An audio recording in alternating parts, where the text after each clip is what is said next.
Good evening, ladies and gentlemen, and welcome to Frontline. I am your host, Christopher Billings, and we are on our final episode of Frontline. Tonight, we have to have either network support or no network support, and we don't have much of a choice here. The fans have spoken. However, it's all ultimately up to Die Hard and Melinda Guerrero if Frontline gets to further itself. And without further ado, we're going to get this night going. We're going to get it underway. We've got three big matches for you here.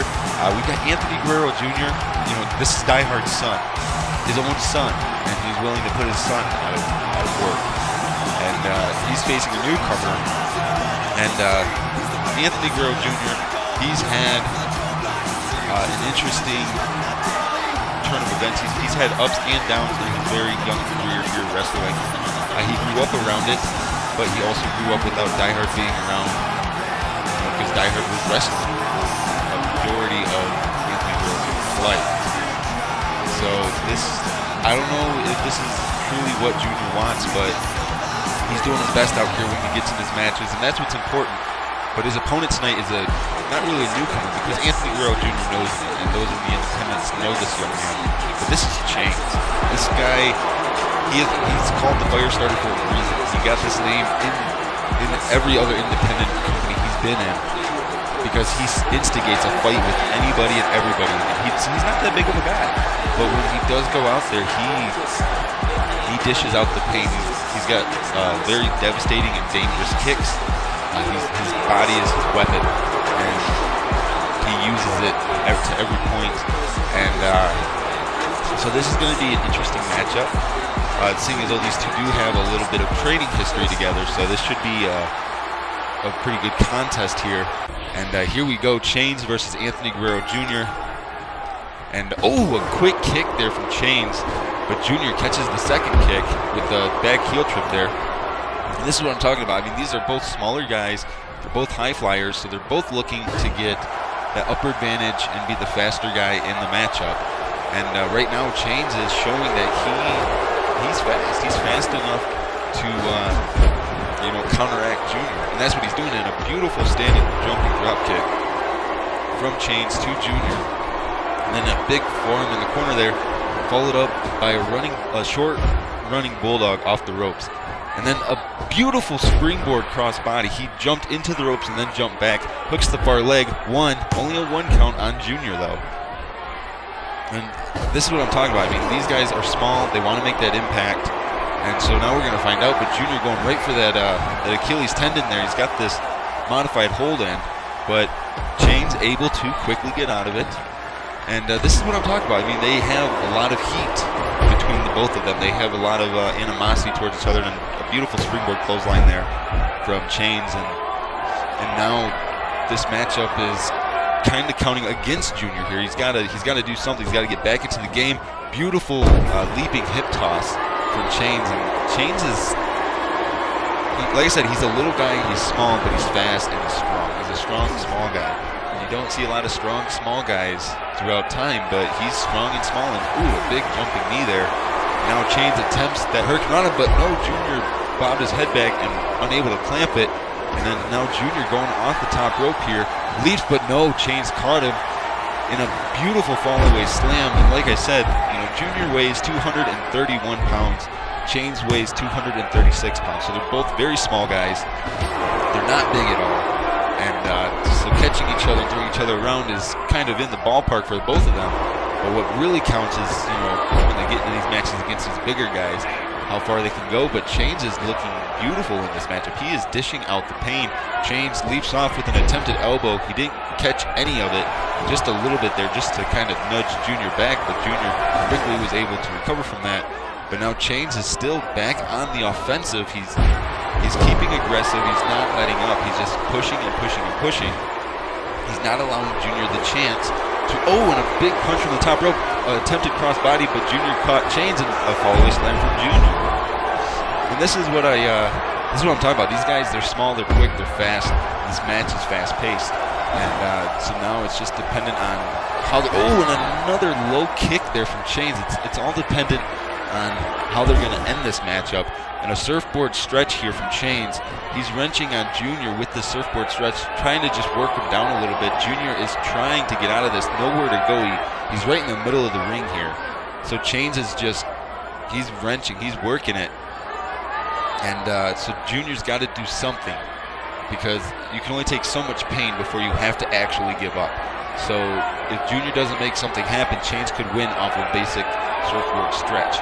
And I've seen stranger things happen in my entire commentating career. And so this is why I believe that Frontline deserves network support. We have some of the best upcoming superstars that the industry has to offer, bar none, to nobody. We have some of the best young competitors out there. We're always signing new, fascinating talent that could be the future of the sport. And Die Hard just doesn't want to. He doesn't want to admit that.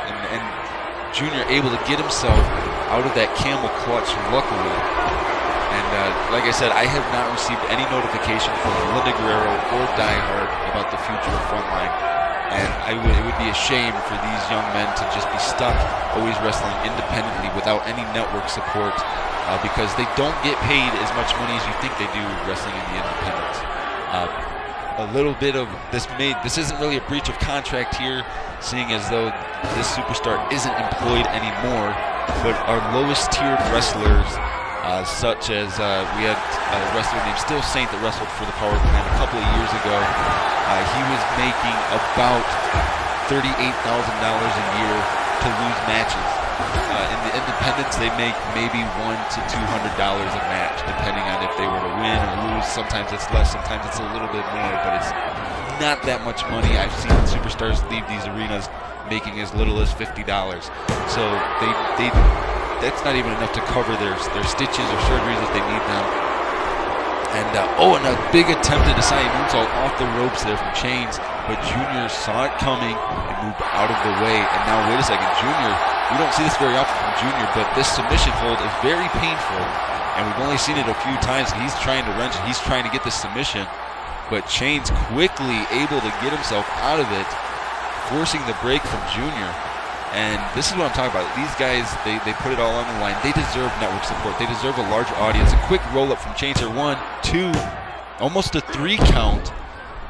Chains almost won off a quick roll-up, but wait a second. Chains, this is what I was talking about with those deadly feet there. A kick right to the side of the head.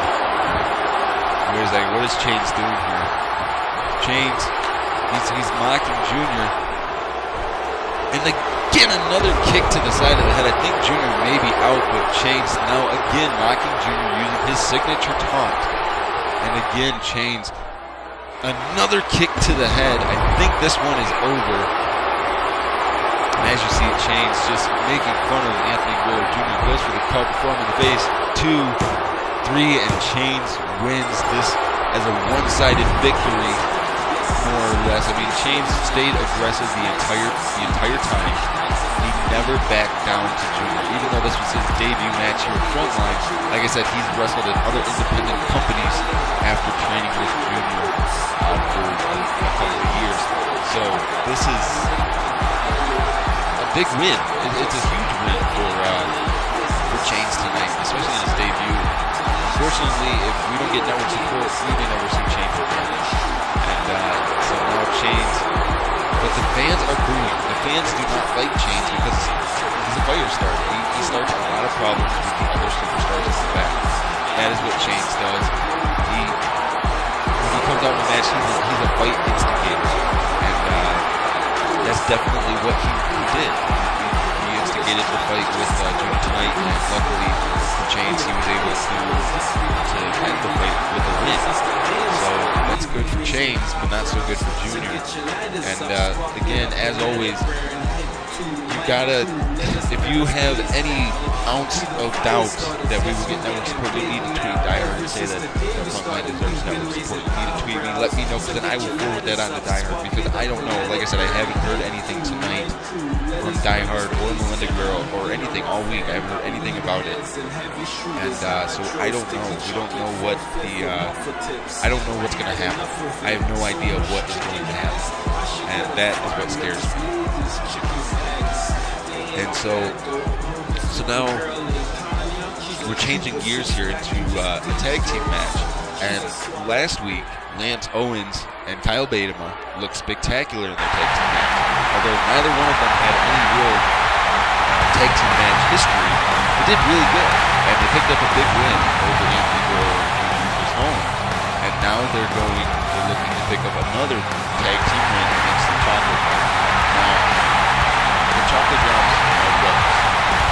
Lance Owens and Kyle Baitema are not brothers. They are two guys that just randomly got paired together, and they are doing the best they can to win matches and to make their impact. So hopefully they can pull something out tonight and pick up a big win, on our final episode of Frontline.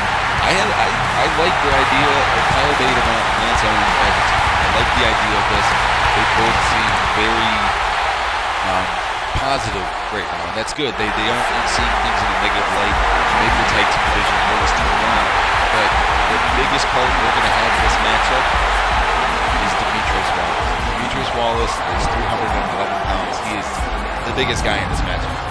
So that's gonna. It may potentially put a fork in, or not a fork, but that's a very large obstacle that these two are going to have to overcome. Lance Owens, he weighs about 250 pounds, so he might be able to hang with Demetrius Wallace a little bit better than what Kyle Baitema could. But Demetrius Wallace is a big guy. Damian Wallace has the advantage in having incredibly such a big guy, standing at almost 7 foot tall and weighing 311 pounds. It gives you an advantage over your opponent. You're not as fast as them, but you are more than likely 2 to 3 times stronger than them. But Lance Owens quickly starts the match with a running clothesline.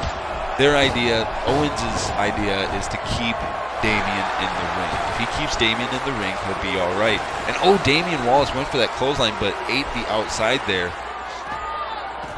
And Owens is, like I said, Lance Owens is starting to look really good in his matches. He's getting comfortable with being in the ring. He's getting very comfortable without being outside the ring. He's just getting comfortable in general. And Damian's got to come up with an answer here. Otherwise, Lance Owens is going to have his way with him. And Lance Owens is the second largest guy in this match. But Damian Wallace, big float over dropkick, doing a little bit of dancing there. He loves to dance. And a big running crossbody from Damian Wallace. And he sidestepped Lance Owens there, but Owens quickly reversed into a front face lock. But now Damian was able to counter. Now Owens counters again with a big German suplex there, dropping Damian on the back of his head. And this is why it takes a certain ability when you wrestle, because you have to be able to keep up with your opponents. You have to have that good training regimen to be able to have the conditioning to be able to keep going. And Damian Wallace, although it may not look like it, this guy, not only does he dance, but he jazzercises. He exercises while dancing. And he's a very in shape young man. He's very in shape for what he does. And Wallace going for the cover here. Not even a 1 count on Lance Owens, but a big running neck breaker from Damian. And now slicking back his headband into that float over neck breaker from the ground there. And this is what I'm talking about. I mean, Damian Wallace, everybody thought he was a big joker his first time around, but he's showing that he can go. He can hang in here with superstars. He can wrestle matches. Not every match is a 30-second match. He did get paired against guys who were much larger than him, and he didn't really have the backing of his brother, but now he does. And so now he may be doing better since he's got his brother back. And now Damian Wallace kind of controlling Lance Owens here. He's got Owens on the ropes. Big knee to the abdomen. Another knee to the abdomen. And then it looks like he's going to follow this up with the Russian leg sweep. And a lot of these guys came from the same training program, such as Lance Owens and Damian Wallace. So a lot of them learned the same wrestling moves. So they tend to do the same moves in the ring until they start getting comfortable with doing various moves and different moves. And there's nothing wrong with that. I mean, all these guys are still relatively young superstars, but now that Demetrius is in the ring, this is going to be a bad time for Lance Owens if he doesn't do so. Off the ropes And then wait, oh no, dancing leg drop there.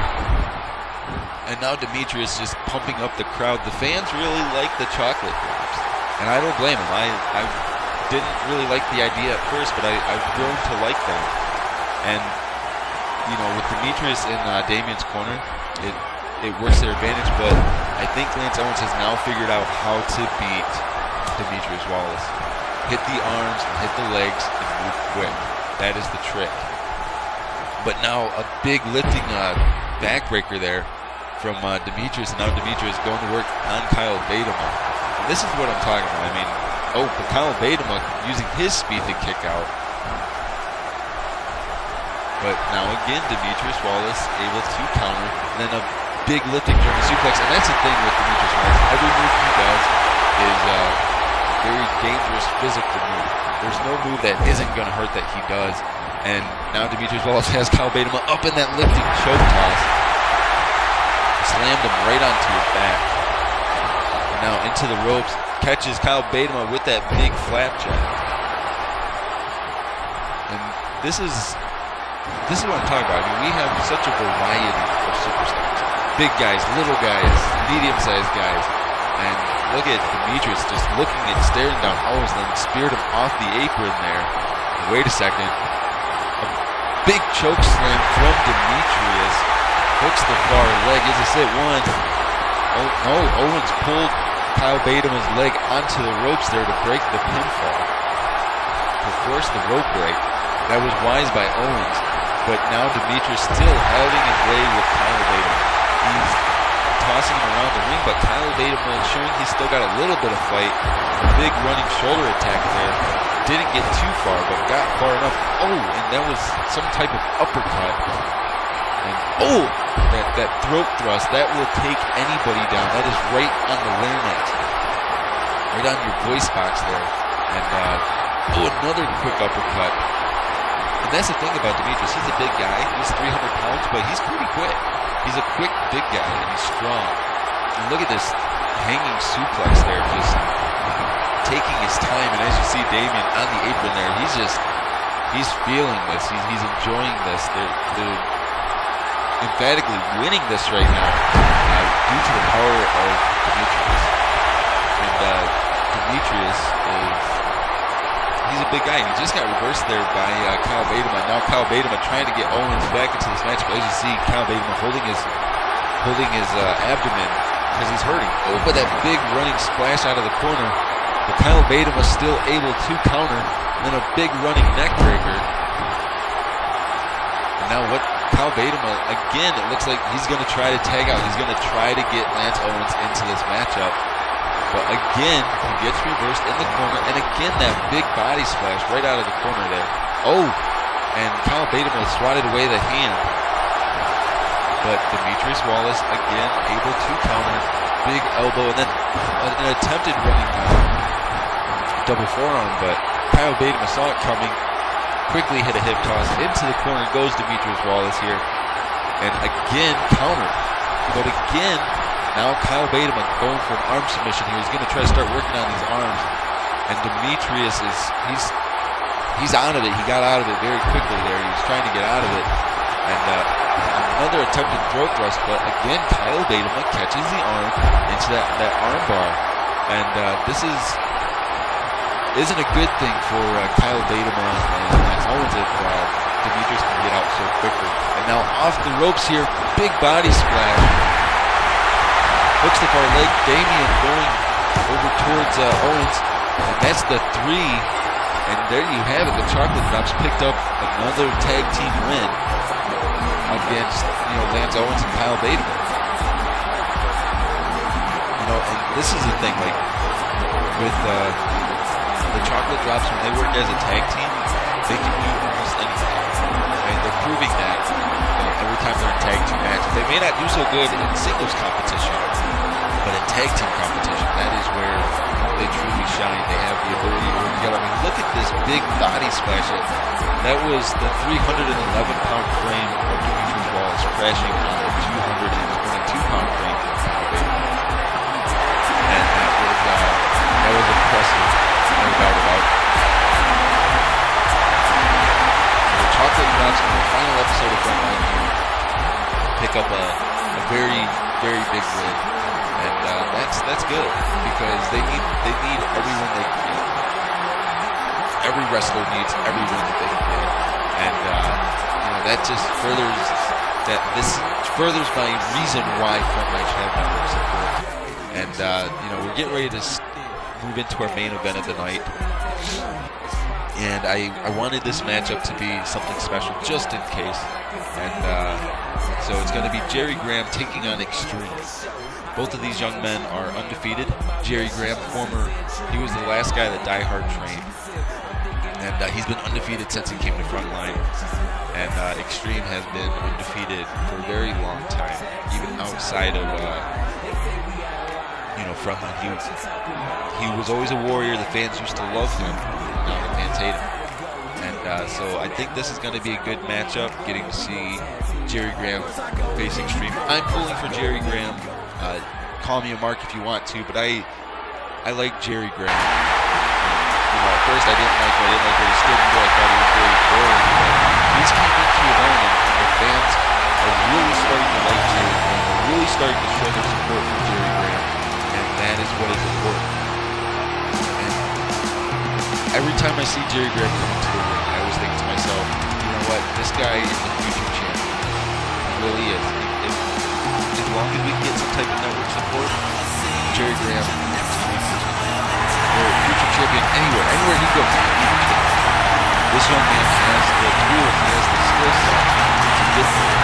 He's smart, very technical in the ring. He doesn't take insane risks. He's like a smarter diehard. He doesn't put his body out there every opportunity. He picks his fights, but Extreme doesn't have to worry about putting his body out there because he just uses his amassed strength and his size to bully his opponents and beat them down. And this should be a rather close match. Extreme weighs in at 280 pounds, Jerry Graham 260 pounds. So this is going to be pretty close. They're about 20 pounds different weight class. So it should be pretty close though. Both of them are undefeated. Somebody's going to walk away with the loss tonight. Somebody's going to walk away and their time on Frontline undefeated superstar. I don't know who it's going to be. I'm pulling for Jerry Graham, not for Extreme, because Extreme has turned his back on the fans and he doesn't really care about what the fans think. So, like I said, I'm pulling for Jerry Graham. And so here we go. Jerry Graham versus Extreme. And Jerry Graham initiates a tie-up into a side wrist lock, switches positions again, and now a quick elbow there, just trying to anger Extreme. But now Extreme looks like Extreme big tiger suplex in the first 15 seconds of the match. Extreme knows that he's not paid by the hour. They know the higher up they are on this match card, the more money they stand to make. And Extreme wants to make as much money as he can. And I don't think it's at the point anymore where Extreme so much cares about the fans or the match. He cares about getting paid. And there's nothing wrong with that, but it takes a certain skill set to be able to still do that. But Extreme, even though he may only care about the money now, he's still very good at what he does. And now a sleeper hold from Extreme here on Jerry Graham. And Jerry Graham's got to get out of the sleeper hold because Extreme, like I said, he's 280 pounds. He's very strong. Oh, and a big jawbreaker there from Jerry Graham. And like I was saying, Jerry Graham he has to get out of a move like that very quickly, a submission hold that Extreme puts in, because Extreme is 280 pounds. He's very strong. And again, with the sleeper hold, if Jerry Graham sits in the sleeper hold too long, he may pass out. But Jerry Graham, again, with that seated jawbreaker. Jerry Graham is keeping Extreme on his toes, and he's pushing the pace of the match. Now Extreme is reeling. Wait a second, Jerry Graham, that float over T-bone suplex. You don't see that very often on a bigger guy than Jerry Graham, but Jerry Graham knows. He knows what it's going to take, and we've seen this from Jerry Graham numerous times. He's bouncing off the ropes with a crossbody into the ropes, and what that means is he's using the ropes as leverage into the cover here. Only a 1 count on Extreme. And now Jerry Graham picking his spots here. And Jerry Graham picked up an impressive victory last week over Demetrius Wallace. And he picked apart the legs. He picked apart the legs and the arms. And, Extreme exploded with that clothesline there. But Jerry Graham is not afraid to throw down with Extreme, and that is good. That's good that Jerry Graham isn't going to back down, but these close fist punches from Extreme, that's like getting hit with a baseball in the forehead. Because the size of Extreme's hands are like a baseball glove. And when he closes it and he just starts hitting you, it's bad. And so here we go, standing tie-up. Extreme got the better of the situation. A big German suplex. And now Extreme is just kind of slowing down the pace to what he wants it to be. But Jerry Graham trying to stay on the offensive. A quick arm drag there, hooks the far leg.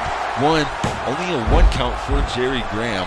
And now Jerry Graham, big right hand, but Extreme pushes him away and counters him.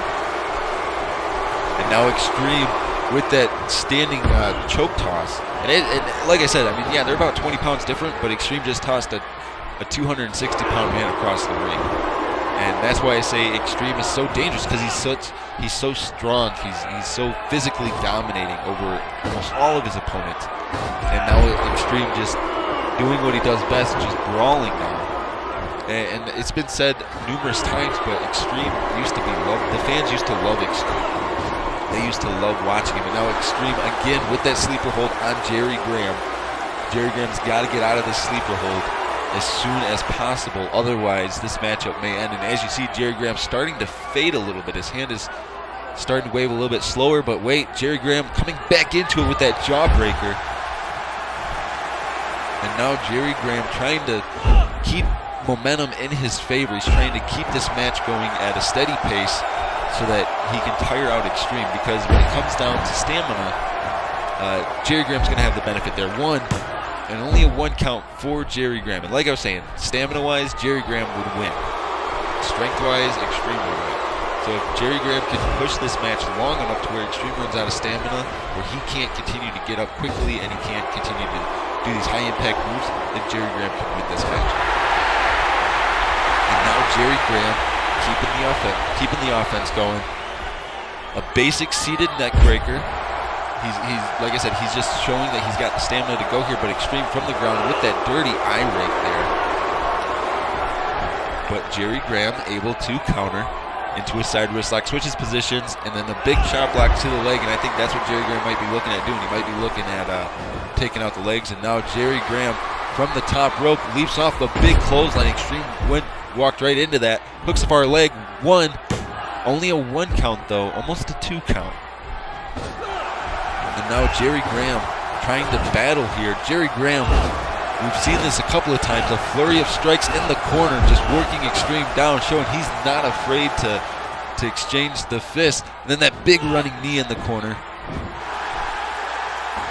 And I think Jerry Graham is starting to get comfortable here. Jerry Graham picks Extreme up, but no Extreme able to counter. But Jerry Graham quickly counters. Now Jerry Graham with a beautiful belly to back. Wait a second, Jerry Graham, he's looking for that lion tamer. He's got this modified submission here. And he's wrenching on it, but Extreme is not tapping out. Extreme is staying in this.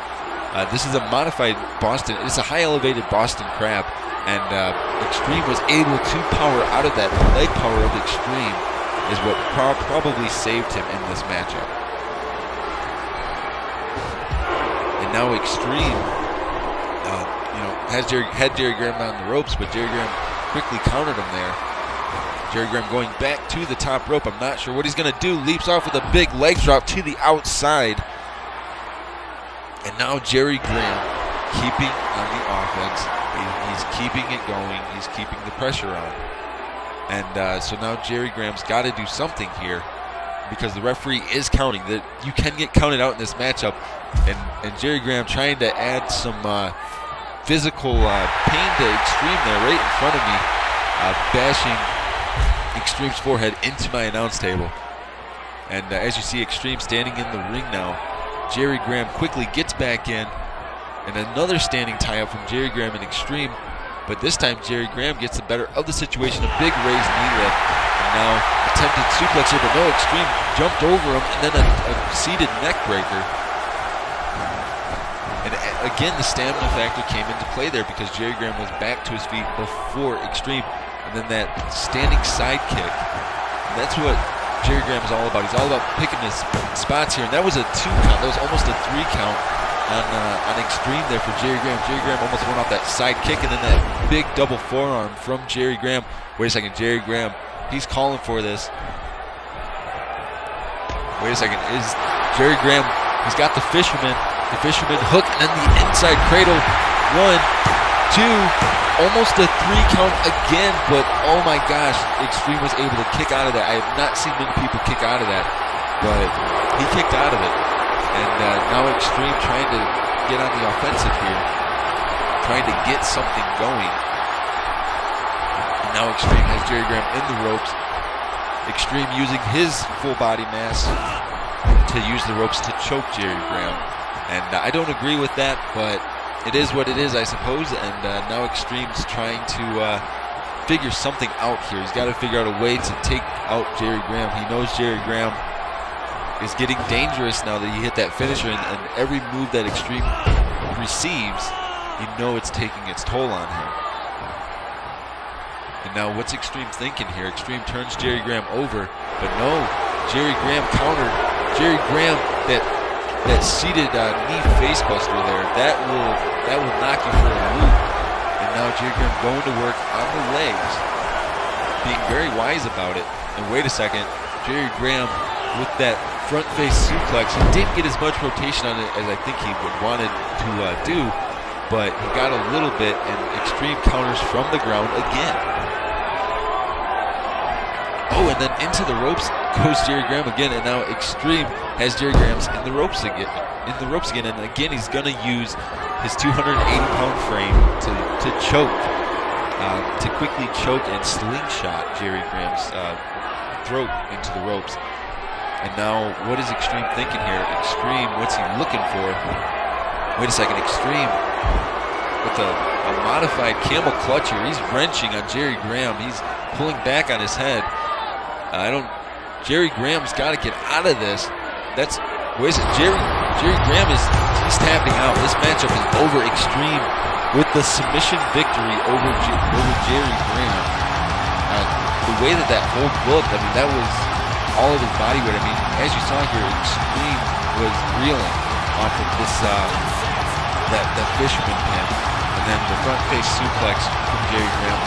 I honestly thought that Jerry Graham had this match won, but look at that. I mean, that was a 280-pound frame just sitting on his lower back, wrenching on the back of his neck. So Extreme continues. He ends his frontline tenure here as an undefeated superstar, and Jerry Graham unfortunately loses tonight. There's no shame, though. I feel no shame for Jerry Graham. He did spectacular. He had Extreme career, and so undoubtedly, congratulations, I guess, to Extreme. But Jerry Graham, the true winner of this matchup, he went out there, he did his best against somebody who's physically dominated everybody he's came into contact with. Now, folks, I'm assuming we're out of time for tonight, although I am being notified that we were given an additional few minutes of airtime. Like I said, I haven't heard anything from Die Hard or from Melinda Guerrero that, there's a specific way that things are happening. I don't know what's going on. Like, that's the thing. I don't know. I'm just as curious as you are to know what's going to happen. I want to see us get network support. Like I said, I haven't talked to Die Hard or Melinda Guerrero all week. I got a text from Melinda Guerrero last week that said, "Good job with episode 4." But this is episode 5. This is the final episode, and well, I guess we're going to find out here. That's Die Hard's theme song, and it's completely dark in here right now. And okay, so now the camera's panned over, and you're seeing the silhouette of Die Hard here. That is the power plant TPP Inc. You know, he is the founder, the creator, the boss. He's the judge, jury, and executioner when it comes to TPP-related information, and hopefully he's coming down here to give me good news or something, or give us good news. I'm not sure what he's doing, but he does not look like he's in a good mood. He looks like he's very angry right now, and you know, so Dyer's just kind of slowly getting into the ring. He's just taking his time. He's not really expending his energy. So I don't know, ladies and gentlemen, what to expect. I don't know what Die Hard is going to do. So your guess is as good as mine. Like I said, I haven't talked to either of them all week, and now the room lights are on here, so we can all see now. It looks like Die Hard is asking for a microphone, so I'm hoping that means Die Hard's going to give us some insight on what's going to happen in Frontline.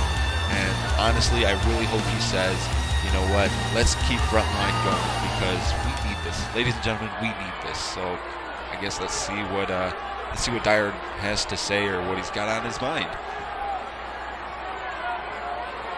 You know, I've been wrestling for a very, very long time. I've seen a lot of different superstars come and go throughout all of my tenure. I was one of the original members of the original online federation. And then when I start running my own business, I start to deal with more egos and more egos and more egos. And then somebody like Christopher Billings comes to me and says, Die Hard, let me run a show for just 5 episodes. Let me show you why we deserve network support.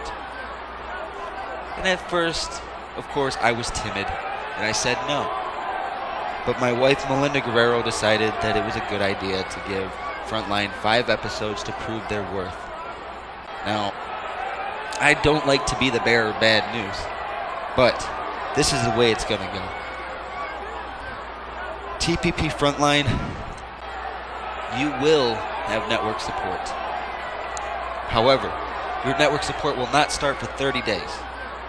So for the next 30 days, there will be no more Frontline episodes. However, Christopher Billings will, as a requirement for this, he will be required to keep you guys updated with status updates of superstars that get hired, superstars that get released, or whatever he's got to say. He's already 8 minutes over on his allotted 30-minute time slot here. So in 30 days, Frontline will have network support. It will no longer be in the independent arena. Because if there's one thing I know money, and I know how to make money, and I cannot make enough money in a little small venue like this. So for everybody that's in the back, you will all, over the next 30 days, you will all be reevaluated to decide if you are really what it takes to be on Frontline or not to be on Frontline. So, ladies and gentlemen, be prepared to see new and different faces on your computer monitors, on YouTube, wherever you watch it at. There's going to be new faces, more than likely. I don't know. If it was up to me, I would fire everybody and just hire people I like. But it's not entirely up to me. So congratulations, Christopher Billings. Your cries and begs for support have been answered, and now there will be a TPP Frontline show that will have network support behind it. So, keep in mind that I am the boss. I am Die Hard, a Hall of Famer. I'm the man that decides everybody's fate and everybody's future. Don't you forget that the next time you try to cross the boss. Well, I'm glad. I'm glad that, you know what, I'm okay with the requirement that Dyer says I have to update you guys weekly for 30 days. I'm okay with that because, you know what, I may update you guys every freaking day. I don't know. I haven't decided yet. But that makes me feel very good, and I'm very happy to know that. So, ladies and gentlemen, we are out of time for tonight. I am Christopher Billings on behalf of everybody from Full Screen, Creator X, TPP Management, from Frontline. I'm Christopher Billings. Have a good night.